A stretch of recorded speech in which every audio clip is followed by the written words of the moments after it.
Crack NEET and JEE in first attempt with India's most trusted platform, K-Square Career Institute. Download our app now. Hello everyone, let's read the question. For reason x gives y, unit of rate constant is mole inverse L second inverse. If the concentration of x is increased to 3 times, then the rate of formation of y will be. Basically इस question में आपको क्या बोल रहा है, आपके पास में reaction हो रही है x से y में, जिसमें कि यूनिट ऑफ रेट कांस्टेंट क्या आपके पास में ये गिवन है. तो आपके पास में कंसंट्रेशन को अगर आप x को इंक्रीज कर देते हो कितना 3 टाइम्स, तो आपको रेट ऑफ फॉर्मेशन y क्या देखने को मिलता है. ठीक है, तो सबसे पहले अगर मैं बात करूँ आपके लिए एक्स टू वाई के लिए, आपके पास में क्या है, यूनिट ऑफ रेट कांस्टेंट क्या है,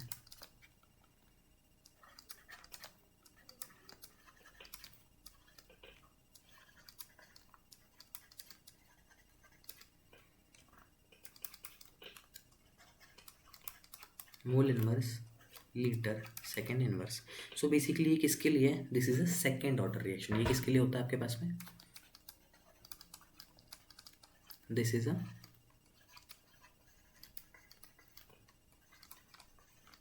सेकेंड ऑर्डर रिएक्शन. अगर ये सेकेंड ऑर्डर रिएक्शन है तो बेसिकली आप क्या बोल सकते हो, rate is directly proportional to basically x to the power क्या, स्क्वायर. अब बेसिकली अगर आप एक्स को क्या कर रहे हो, बेसिकली इंक्रीज कर रहे हो 3 times. If x is increase 3 times, then क्या हो जाएगा, ये बेसिकली आपके पास में 3 टू दी पावर क्या हो जाएगा, बेसिकली आपके पास में स्क्वायर हो जाएगा. ठीक है, क्योंकि यहाँ पे आप 3 पुट कर देंगे तो आपके पास क्या हो जाएगा 9. ठीक है, 9 टाइम्स आपके पास में यहाँ पे निकल करके आंसर आ जाएगा. So the correct answer for this question will be option number 2.